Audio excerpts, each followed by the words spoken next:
Welcome to the cheat code for your 50s, 60s and beyond. I feel like our generation is reinventing this phase in life because our parents and our grandparents didn't have the opportunities that we have, like moving abroad alone, traveling as much as we do, and they also didn't live as long as we do. I feel like I'm fighting stereotypes and society expectation that push me to act old every day. I'm 59 and people expect me to slow down, have a stable life, not travel that much alone, and certainly not move abroad alone. And there was a time in my life when I did live like that. I was stable. I stayed in one place for 20 years. I had a very predictable life. It was great for raising kids. But now that this chapter has ended, I don't want to do the same old all the time because I get bored.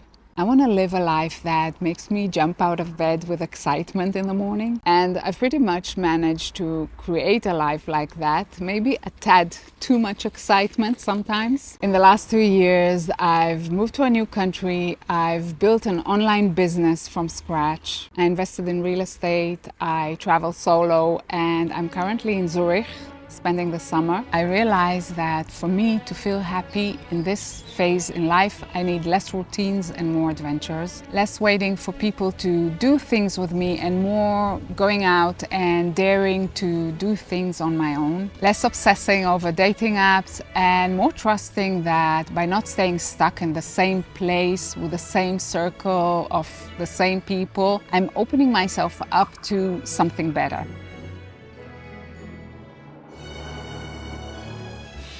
This is just an experiment. I don't have a role model for this. I'm not sure what I'm doing. It could go terribly wrong, but I'm here to share and report. Summer in Zurich is lovely. The swans are charming. The public transport is chef's kiss, clean, safe, very reliable, probably the best I've ever experienced. But I had to adjust my expectations when I landed in the middle of the worst heat wave in Europe, just to find out that in Zurich they don't allow air conditioning. Even the new apartments are built without air conditioning. Cafes and restaurants don't have fans outside for people who want to sit out. And during that week, temperatures rise to 34 or 35 degrees Celsius, which is like 93 Fahrenheit. So basically, I was just trying to survive. So how do you cool yourself during a heat wave in Zurich?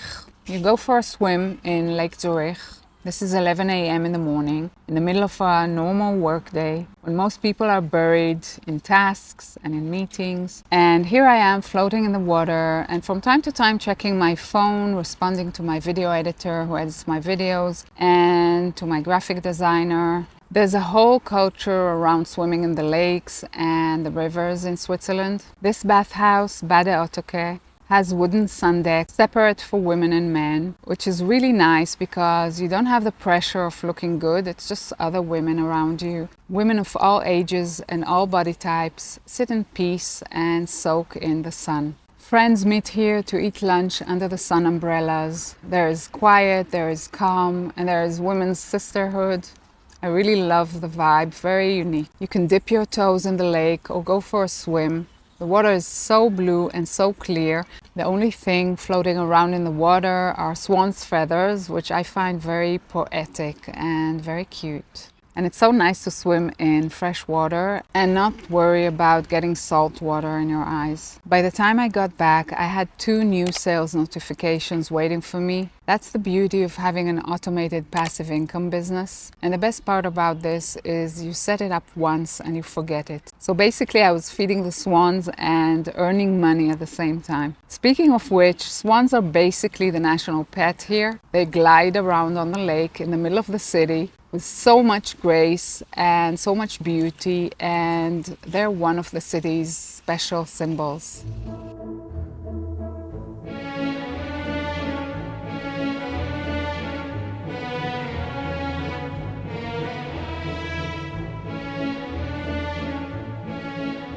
Another thing Zurich is famous for is its banks. Maybe that's why so many people here wear blue. If you want to blend in, you must wear blue. And honestly, it looks so elegant. I was very inspired and I wore blue for most of my stay. Everyone speaks at least 3 languages here: Swiss German, English and Italian or French. Swiss German sounds a bit like someone is coughing up a pretzel, but honestly I'm a little jealous. There's something so cosmopolitan and sophisticated about hearing people switch between languages like that so easily. I wish I could do that too. I've rented an apartment for a month and I had to study the whole recycling system. And when I say study, I mean you really need to put time into it. I got a whole manual to figure it out, and honestly it was pretty challenging, especially while my brain was melting in the middle of the heat wave without any air condition. Because if you don't get it right, the trash collectors might leave it behind and you might get fined. Other things I'm busy with this summer is selling my properties in the US. In my previous videos, I talked a lot about earning passive income from digital product, but I also have other income sources. One of them is my real estate, my rental properties. I bought my first property about 9 years ago and it cost about $100,000 at the time. And for years, I didn't touch the rental income that came in from that property. I lived off my work income and I didn't make any lifestyle upgrades. There were plenty of time over the years when I questioned the whole idea of investing in real estate, especially when I had to deal with tenants that decided to move out in the middle of their contract, with leaks and water damage, backyard fence, carpets that I needed to replace, and on and on. So in the first 5 years, the rental income didn't make any difference in my life. It was basically money in, money out, straight into my investment account. And by the way, I don't mind putting in the work of managing a property as long as it brings in high yield. Yield is basically how much money you're making from an investment in percentage. And as an example, from one of my other investment properties, I bought this property for $167,000 during COVID, and the monthly rental income was $1,600. But of course, you have expenses. You have the management company, which usually takes about 10% a year. You have maintenance expenses like appliances breaking down, and you have to replace them from time to time. My biggest expense was the roof. It cost me $6,000 to replace it, but it was still an exceptionally good investment, around 7% yield, even with all the costs. And this lasted for a few years. And the price of the property also went up, so I was profiting on that end too. But in the last year or two, the market conditions have changed considerably. And because of that, I've decided to sell. The problem started when insurance prices went up a lot in the last 2 years. Insurance companies raised the price around 25%, depending on the state. The reasons were inflation, but also natural disasters that happened in the US, and they were trying to compensate. This year, the annual insurance for my properties was between 1 and 1.5 months of rental income, which is kind of crazy. And of course, it lowered the yield a lot. And because of all these price hacks, I had to shop around in the last 2 years for an affordable insurance. And then I had to negotiate, and this process took a few days of my time every year. And at this point, my time is better used if I invest it into my business, creating marketing strategies for brands, giving one-on-one consultations, and building more digital products. During these 2 years, rental prices haven't gone up. I was checking with my property manager every few months, and he did his research based on the market, and his conclusion was to leave the rental prices as is. And then the last straw was when the tenants that lived in the property left, and they left behind quite a lot of damage. The carpets were torn, the backyard fence was broken. I did have a security deposit of $3,000, but fixing these things and making the property ready to rent out would have cost me much more than that, more along the lines of $5,000 or $6,000. And the biggest change in market conditions was probably that banks started offering higher interest rates. At some point it was 5%. At the moment I'm getting 4.3% on my dollars, and that That is truly passive income without the hassle. So for all of these reasons combined, I decided that rental properties in the US are not the best investment for me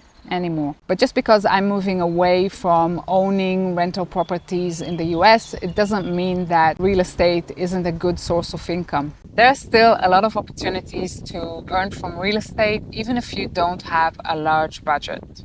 If you're curious, I actually have an ebook about it, and I'll put the link in the description below.